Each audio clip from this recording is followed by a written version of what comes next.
warahmatullahi wabarakatuh. Perkenalkan, nama saya Helma Diani Arahmi. Di sini saya akan menjawab pertanyaan-pertanyaan dari forum 7 laporan akuntan. Yang pertama itu ada soal ceritakanlah apa yang Anda ketahui mengenai materialitas OM, PM, dan AM atau SUD. Yang pertama saya akan menjelaskan OM atau Overall Materiality. Overall Materiality ini merupakan angka yang ditetapkan oleh auditor dengan menggunakan professional judgment pada angka salah saji tertinggi yang tidak akan berdampak pada keputusan ekonomis yang dibuat pemakai laporan keuangan. Ketika ditetapkan angka overall materiality ini menjadi salah satu ukuran yang dipakai untuk menilai sukses atau gagalnya audit. Overall materiality ini atau OM tidak diubah akibat temuan audit dan perubahan dalam resiko yang dinilai. Yang kedua itu performance materiality atau PM. Performance materiality memungkinkan auditor menangani resiko salah saji dalam jenis transaksi, saldo akun atau disclosure tanpa harus mengubah overall materiality. Performance materiality dimungkinkan ditetapkan lebih rendah dari OM oleh auditor. Selisih angka antara OM dan PM dijadikan sebagai penyangga atau buffer. Assertion materiality atau AM atau sering disebut SUD merupakan batas materialitas untuk tingkat asersi pada transaksi atau saldo tertentu.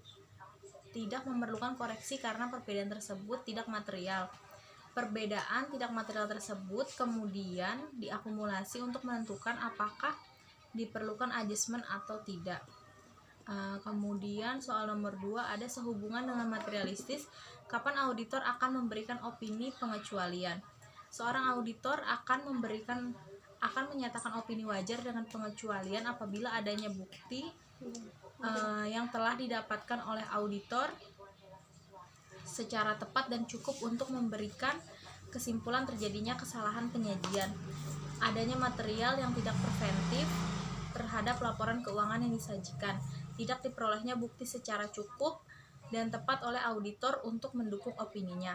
Kemudian yang ketiga soalnya itu ada ceritakanlah yang Anda ketahui mengenai konsep audit risk atau AR sama dengan IR dikali CR dikali DR.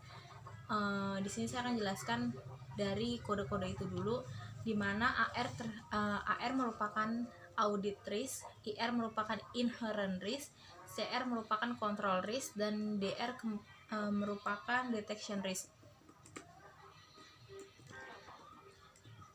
Jika risiko diibaratkan sebagai air, maka inherent risk merupakan kerannya yang memiliki kerentanan suatu asersi terhadap salah saji material dengan asumsi tidak ada kebijakan dan prosedur struktur pengendalian intern yang terkait. Maka di bagian ini banyak sekali risiko bawaan yang selalu ada dan tidak pernah mencapai angka 0. Kemudian inherent risk,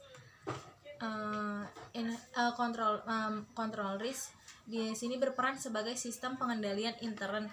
Jika pengendalian intern diperketat dan dibuat sebaik mungkin, maka risiko yang ada dari risiko bawaan kemungkinannya lebih kecil mengalami fraud karena sudah melewati proses dari pengendalian intern tadi. Yang pertama itu ya.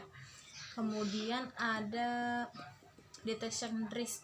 Detection risk berperan sebagai prosedur audit, di mana prosedur audit merupakan yang menentukan filter tersebut perlu diketatkan atau tidak.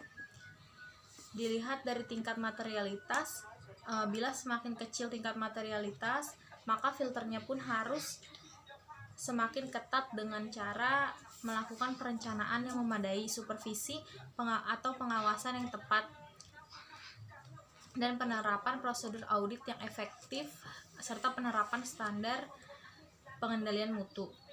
Kemudian soal keempat itu ada berbagai kemungkinan hubungan antara materialistis, bukti audit, dan resiko audit digambarkan sebagai berikut. Jawabannya di sini ada 3, yaitu jika auditor mempertahankan resiko audit konstan dan tingkat materialistis dikurangi, auditor harus menambah jumlah bukti yang akan dikumpulkan. Kemudian yang kedua, jika auditor mempertahankan tingkat materialistis konstan dan mengurangi jumlah bukti audit yang dikumpulkan, risiko audit menjadi meningkat. Yang ketiga, jika auditor menginginkan untuk mengurangi risiko audit. Sekian jawaban dari saya, kurang lebihnya mohon maaf. Wassalamualaikum warahmatullahi wabarakatuh.